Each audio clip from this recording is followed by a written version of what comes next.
Hoy está aquí en el estudio la ministra Loretta Ortiz. Ministra, qué gusto me va a poderla ver, saludarla. ¿Cómo está? Estoy bien, gracias, Luis. Muy amable de recibirme. No, hombre, al contrario, bienvenida. Muchísimas gracias por estar con nosotros. Gracias. Oiga, dígame algo. Digo, hay muchísimas cosas de las cuales podemos platicar y de las cuales están hoy en la palestra. Pero a mí hay algo que me ha llamado muchísimo la atención y es el enfoque que últimamente se ha venido dando al tema de los derechos humanos. Todo el mundo habla de derechos humanos y los derechos humanos, y hay quien dice es que los derechos humanos nomás son para los humanos y por qué con los criminales, cosas por el estilo. Usted, corríjame si me equivoco, pero tiene una maestría en derechos humanos, ¿no? Sí. ¿Por qué en derechos humanos? ¿Qué son los derechos humanos? ¿Qué son los derechos humanos? Esta es una pregunta curiosa, importante. Cuando yo fui a tomar el curso del Instituto Interamericano de Derechos Humanos, ahí en San José, Costa Rica, que es donde está la sede de la Corte Interamericana de Derechos Humanos. La Comisión Interamericana está en Washington. Entonces fui a tomar el curso. Éramos de América Latina aproximadamente, pues todos los países salvo Estados Unidos, Argentina, Uruguay, etcétera, y varios de ellos habían pasado crisis muy severas de violación a derechos humanos, desde dictaduras, las dictaduras militares como la de Videla, o bien dictaduras de derecha como la de Pinochet, y también en Centroamérica teníamos problemas, en Salvador, en distintos países, lo que es Centroamérica. Entonces desde ahí empezaron todas las los estudios en el ámbito internacional. Ya teníamos dos instrumentos importantes de la señora Roosevelt sobre los derechos humanos fundamentales en el mundo con Naciones Unidas. O sea, a raíz de Naciones Unidas nació un poquito antes, pero en realidad fuerte, la obligación de prohibición del uso de la fuerza, y al lado de ello los derechos humanos. O sea, son las dos mancuernas. Porque en específico yo estoy me he preparado y tengo varias obras sobre derechos humanos. Bueno, la razón es que empecé a dar clases muy jovencita, a los 23 años, en la Libre de Derecho Internacional. Y una parte importante de donde nacen los derechos humanos es del derecho internacional, es Derecho Internacional de los Derechos Humanos. Hay algo ahí muy interesante que nos menciona, porque esta es la etapa de las dictaduras latinoamericanas. Exacto. Hoy se utiliza, creo yo, que con mucha ligereza la palabra dictadura. Y lo utilizan de pronto opositores a un gobierno. Aquí en México los opositores de pronto dicen, no, pues es que estamos en una dictadura y esto ha pasado. Pero a usted le tocó vivir dictaduras, o sea, estudiarlas, entrar realmente a lo que representa una defensa de los derechos de los ciudadanos frente a los abusos que puede llegar a tener el poder. Y creo que México, si bien ha tenido gobiernos complicados, si bien ha habido muchas cosas, no hemos vivido bien a bien una dictadura. ¿Usted qué cree? Sí, en México yo... Gracias a Dios, no creo. Dictadura, bueno... Totalitarismo, Porfirio, ¿no? La de Porfirio bueno, Díaz. Claro. Nada más. Esa sí era dictadura, pero desde que tenemos gobiernos que son sexenales, que se va a las urnas, en fin, eso no es dictadura. Una dictadura es cuando asume el poder una sola persona, como la de Cuba, también la de Castro, la de Porfirio Díaz, la de Pinochet, la de Franco, esas sí, son claro, dictaduras. Que de hecho aquí vinieron a refugiarse. Esas son en varias de estas dictaduras esas vinieron aquí a refugiarse. Son dictaduras, es decir, que hay un control, sobre todo, y un control muy fuerte sobre lo que es el ejército, y que no se permite el ejercicio de los derechos fundamentales. Claro. Digo, no se permiten ni soñando las críticas en los medios de comunicación, no se permite el ejercicio de ninguna libertad, o sea, ni la libertad en muchas ocasiones, ni de tránsito, hay muchísimos detenidos, en fin, las dictaduras es una cuestión dentro de estos distinta. derechos, los derechos que debe de tener un ciudadano, los derechos humanos, a final de cuentas, y con el conocimiento que tiene a nivel internacional, pues entiendo que el derecho de una justicia es fundamental. No podemos estar en una sociedad en donde no se tenga el derecho a poder defenderse y a que un juez, una jueza imparcial, pueda determinar quién tiene la razón o no. Corríjame, pero decía Ulpiano, ¿no? El derecho es dar a cada quien lo suyo. ¿Qué pasa cuando para dar a cada quien lo suyo tardan años? ¿Qué es lo que sucede aquí en México? Oiga, va una denuncia, hace una cosa. Años, no. Bueno, justicia pronta y expedita, nomás en el papel, ministra. ¿Qué es eso? O sea, ahí sí, independientemente de que estamos de acuerdo, no es una dictadura, no es tampoco que sean regímenes totalitarios, hay muchas cosas que están muy mal, pero quizá esta es una de ellas. ¿Qué es esa justicia pronta y expedita? ¿Por qué no la tenemos en México? Esa es la principal lamentación y queja aquí y en otros países. Pero en el caso de México, uh-huh, ya se establece en norma constitucional un remedio para eso. Uh-huh. Tengo una historia curiosa. Fui directora del Departamento de Derecho de la Ibero. Uh-huh. Y va un ingeniero conmigo y me dice, ¿nos puedes recibir? Yo dije, sí. Mi hijo quiere estudiar Derecho. Ah, muy bien.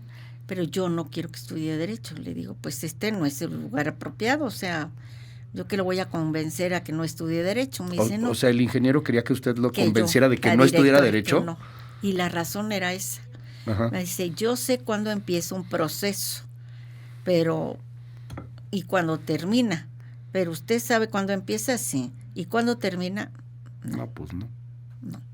Y así tengo asuntos en la Corte que heredé, por ejemplo, un asunto muy delicado de límites entre varios estados, los uh-huh, Chiapas, Veracruz y Oaxaca, que todo el periodo de Franco, el licenciado Franco, ministro de la Suprema uh-huh, Corte, Fernando Franco, estuvo como ministro, pues lo resolvió hasta el final, y al final lo resolvió mal, ya. Y me cayó a mí, ahorita yo lo tengo un año porque tuve que hacer uh-huh, los peritajes, pues este asunto 16 años después se va a estar resolviendo. 16 años después, y no es de los que tengan más tiempo, ¿no? Te entiendo que hay unos récords de unos, más si medio siglo prácticamente.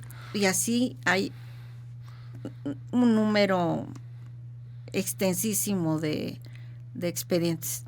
En el caso, la reforma, o sea, las nuevas disposiciones constitucionales establecen el artículo 17 que se deberán resolver los asuntos en el plazo máximo de 6 meses. Okay. En caso de no hacerlo, entonces el asunto podría denunciarlo el particular, el afectado, uh-huh, el ciudadano, el justiciable, al Tribunal de Disciplina. Okay. Y el Tribunal de Disciplina, que es un nuevo tribunal que se crea, uh-huh, él es el que finalmente le va a preguntar al juez, al magistrado, hasta el ministro. El ministro ya no van a gozar de impunidad, ni fuero, ni nada por el estilo. Digamos que el más alto tribunal es el de disciplina, ¿no? A final de cuentas. Y que mucha gente está poniendo el foco en los ministros, candidatos de la Corte. Lo que viene con el Tribunal de Disciplina creo que es un foco más importante. Déjeme preguntarle algo. Con la experiencia, que es mucha experiencia, trabajando en carrera judicial, trabajando y estudiando el derecho, etcétera, una cosa es el deber ser y otra cosa es el ser. Nos lo explican en la primera clase de derecho, ¿no? El deber ser, qué bonito. Sí, vamos a ponernos kelsianos. No, qué padre. Va.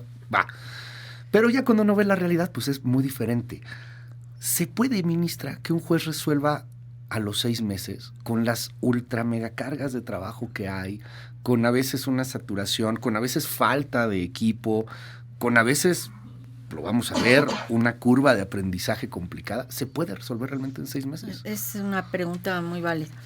En el inicio, yo creo que eso va a tener que tener ajustes, no se va a lograr, uh-huh, porque entran nuevos jueces, nuevos magistrados, nuevos ministros, y todos ellos están, como bien señalas, la curva de aprendizaje, uh-huh, pero esa curva de aprendizaje va a ser razonable, porque ese mismo comité, Tribunal de Disciplina, le van a hacer evaluaciones y le van a, pues, a tomar un récord, ¿no? De cómo ha resuelto y si ya aprendió el oficio, por así decirlo. Y si no, le dan una oportunidad, y si no resuelve oportunamente y resuelve como debe de ser, conforme a derechos, y ya sus sentencias son, bueno, se le vuelve o sea, se queda. Si no, lo van a cambiar.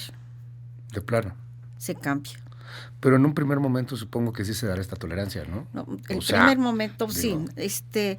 Tenemos ejemplos de grandes reformas que nos han llevado mucho tiempo. Sería ilusorio pensar que esto va a ser automático de la noche a la mañana. Pongo el ejemplo, las grandes reformas a las que hemos tenido, pues la penal, que han sido 8 años de implementación, la laboral, que todavía no termina, la de ahora la de procedimientos civiles y familiares, que estamos todavía en el proceso. Se ha tardado más de 2 años. Claro. Se aprobara y ya la tenemos como norma a nivel nacional, el Código Nacional de Procedimientos Civiles y Familiares. Y ahora también tenemos recién estrenadas ya las reformas a la Ley de Amparo, que constantemente se reforman. Entonces, todo esto implica una capacitación de quienes estamos ejerciendo, de tu propia servidora, de la legislación y de las reformas, etcétera. En aras a que tenemos que aplicar, como es lógico, lo que se llama la norma vigente. Bueno, en todo este proceso de arranque, yo creo que no debe de llevarse más de 2 años máximo. O sea, ve 2 años de curva de aprendizaje la implementación. Creo. Esa es una estimación. Sí, no estoy segura. Y me parece corto. O sea, creo que yo creo que en 2 años. Llevamos 8 años en el del penal, por ejemplo. En el de penal, pero que no podemos esperar que de la noche a la mañana todo esté como tú dices, en el papel, esté en la realidad. Sí, claro. Ahora, yo traigo una serie de propuestas que pueden aliviar esta situación para que sea más efectivo el plazo de 6 meses. Y no solamente eso, sino que también para que convierta nuestra justicia en una justicia cercana. Por ejemplo, que se reforma, bueno, ya están los medios alternativos de solución de controversias en el artículo 19, pero hacerlos obligatorios. Ok, buscar un alternativo antes del pleito. Antes. Una conciliación, a final de cuentas. Y esto resolvería muchos problemas. Porque en justicia cotidiana, francamente, se pueden resolver muchos problemas con una conciliación. O sea, no tienes que aventarte todo un proceso. La gente prefiere irte ya a varias terminar instancias. el litigio. Sí, claro. Bien dicen entre ustedes los abogados, a veces mejor un mal arreglo que un buen pleito. Exacto. Oiga, pero hay otras cosas que sí están en la mente de muchos mexicanos. Usted, con el conocimiento de derechos humanos, pues no creo que sea indiferente a lo que estamos viviendo en materia de seguridad. No creo que sea indiferente a lo que acabamos de ver en el rancho de Jalisco. Y hay mucha gente que está muy esperanzada en que esto pueda llegar a cambiar. Pero creo que es todavía muy complejo para que pueda cambiar de manera rápida. Estas escenas de horror, estas cuestiones en donde hay gente que no puede salir a la calle, estas cuestiones de gente que necesita tener justicia, que está buscando justicia desde hace años, ¿cómo va a cambiar? ¿Qué se puede hacer para esos cientos de miles, si no es que millones de mexicanos que no solamente ya no confían en la justicia, ministra, que ya no confían en el Estado, que ya no confían en nadie, a los que se les falló en todo sentido? ¿Qué hacer con ellos? Tu servidora participó antes del inicio del sexenio de el licenciado Andrés Manuel López Obrador. Fui la coordinadora de unos foros que se llamaron los Foros para la Paz. Y visité los lugares más peligrosos en ese momento del territorio nacional. Y teníamos obviamente a Jalisco, Tamaulipas, Sinaloa, etcétera. En esa se sacaron los resultados, participaron personas, todo tipo, los autoayudas, participaron los que estaban en la cárcel, presos, participaron esposas de policías, ciudadanos comunes, en fin, muchísima gente. Y las conclusiones que sacamos, y yo creo que en este caso falta todavía para asegurar que ya se están tomando las medidas, pero para tener seguridad son dos argollas de una cadena. A ver. Una argolla es el Poder Judicial, pero la otra son las fiscalías. Y eso hay que cambiarlo. Habría que hacer una nueva ley, una nueva transformación de las fiscalías, porque ellas son las que llevan las actividades de investigación, profesionalizar más a los fiscales, tanto, no nada más es definición de las facultades del fiscal general o los fiscales locales, sino centrarnos en todo lo que es una investigación del delito, ¿sí? Fortalecerla a través de distintos mecanismos. Y esto se pueden, hay fondos. Yo fui a un curso a Colombia sobre este tema, y en Colombia, después de muchos años, 50 años, que están medio logrando la paz, pues sí lograron combinar las dos cosas, ¿no? Estaba la Procuraduría Especial para los crímenes los más difíciles, los más cruentos, ¿no? Desde desaparición forzada, trata de personas, tráfico de migrantes, todos estos que reciban una atención especial por un tribunal, y el otro que tengan además una investigación también especializada en una fiscalía especializada. Yo espero, ya se comentó que pasando pues ya la elección, ya se entre de lleno a las fiscalías, porque las carpetas de investigación, para poderlas tenemos un sistema de derecho escrito para poder en su momento tomar las medidas adecuadas contra los criminales, pero necesitamos una buena carpeta de investigación integrada. Quiero cerrar preguntándole, ministra, ¿qué se espera en esta elección? ¿Qué ve en esta elección? Hemos platicado sobre el tema con diversos especialistas, con algunos otros también aspirantes, y prácticamente todos coinciden en que sí hay un problema, y es lo abstruso, lo complicado que parece ser para una gran parte de la población poder diferenciar entre los diversos cargos que hay, lo difícil que puede llegar a ser inclusive la misma boleta. ¿Qué se espera en esto que es inédito, no en México, creo que en gran parte del mundo, una elección de este tamaño? A lo mejor pasó algo similar en Bolivia, pero pues Bolivia es mucho más chiquito, mucho más, ¿no? Hay ratificaciones en Japón, pero pues son de otro tipo. Los jueces que se escogen en Estados Unidos también responden a otros esquemas, a otras jerarquías. Creo que esto va a ser inédito y ojalá que salga muy bien, pero ¿qué opinión le merece esto? Hay muchas críticas a lo complicado de la misma elección. Lo que se espera va a ser cierto, que la elección es compleja, no es una elección sencilla, sí es compleja. Ya nomás hasta para contar los votos, es muy compleja.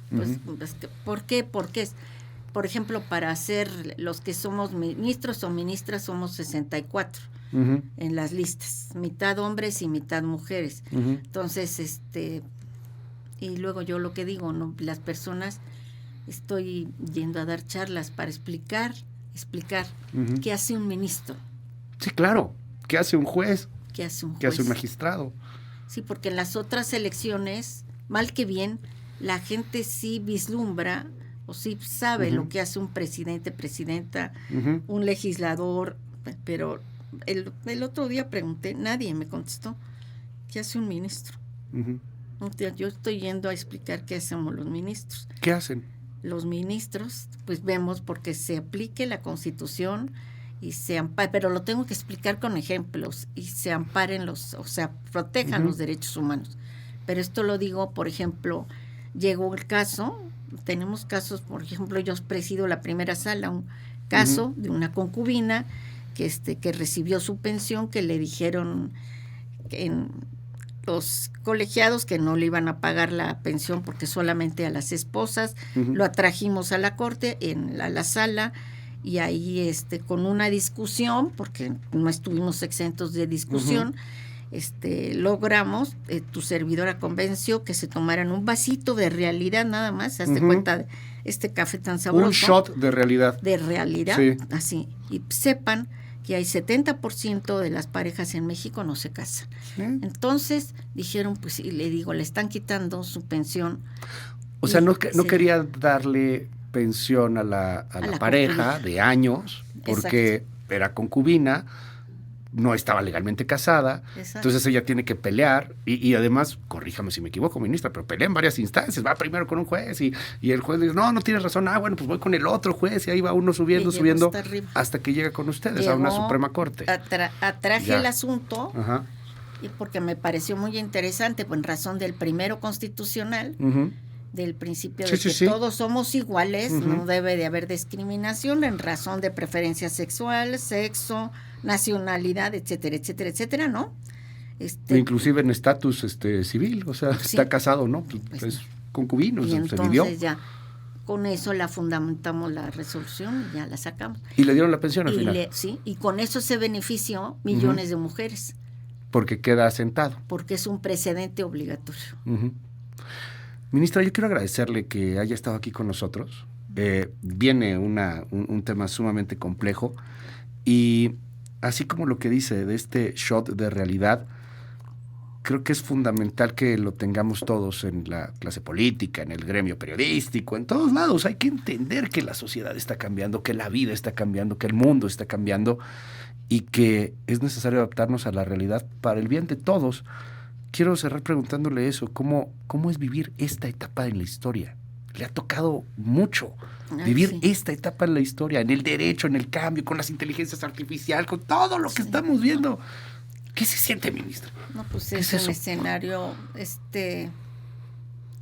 las personas, todas las personas, yo creo que tenemos que tener un chip, ya tenemos un chip de adaptabilidad. O sea, si uno decía, por ejemplo, lo de la inteligencia artificial también, fui al Río de Janeiro, a la representante de México, al grupo G20, igual que se hizo de jefe de Estado, se hizo de ministros de la Suprema Corte, presidentes. Nada más que ahí me envió Norma Piña y yo fui. Y hablamos, el tema fue inteligencia artificial. Ahorita pueden resolver los entes de inteligencia artificial sin ningún problema. Y entonces hay que hacer el razonamiento. O sea, ¿los ciudadanos van a aceptar las resoluciones de un ente de inteligencia artificial? Y porque... Buen debate que se está dando en el mundo, ¿no? Buen debate, porque lo que hacemos los ministros, jueces, magistrados, es una valoración que no necesariamente, yo creo que no la puede hacer un ente de inteligencia artificial. También lo involucro con eso de derechos humanos. Por ejemplo, mujeres, ¿qué es juzgar con perspectiva de género? Pues cómo vas a valorar las pruebas, entendiendo que no haya una cuestión de que la mujer sea entendida en una situación jerárquicamente inferior. ¿Cómo vas a valorar el interés superior del niño? ¿Cómo vas a valorar? O sea, hay muchas cosas que el juez tiene que valorar. Entonces, yo no sé hasta dónde, pero la realidad, y yo creo que no soy la única, que somos muchísimos, nos ha superado. Yo cada vez que transito por la ciudad y la veo, digo, es increíble lo que se ha cambiado en días, en meses, claro. ¿No? La educación, absolutamente todo. Entonces, el caso del Poder Judicial, hasta eso lo veo como un poder muy lento, muy como que reacio a los cambios, y cuando deberíamos estar discutiendo los temas de la inteligencia artificial. Sí, claro. Entonces, en esto, que es la reforma, en general, yo creo, y los países empezaron a discutirlo antes que nosotros, en un foro precisamente sobre justicia, que y que nos puso a reflexionar en todos los países. La justicia no llega a la mayoría de las personas. O sea, si tienes problemas con tu traje, que si tienes problemas con tu suministro de agua, o sea, las cuestiones menores no tienes. Las cuestiones ambientales también es un tema. Las cuestiones, o sea, lo que es la justicia cotidiana. esto es una reforma profundísima, o sea, tiene que venir un cambio profundísimo, una adaptación a final de cuentas. Y por eso quiero meter los medios alternos. Pues va a ser muy interesante, ojalá que lo podamos seguir platicando, ministra. Gracias. Es la ministra Loretta Ortiz.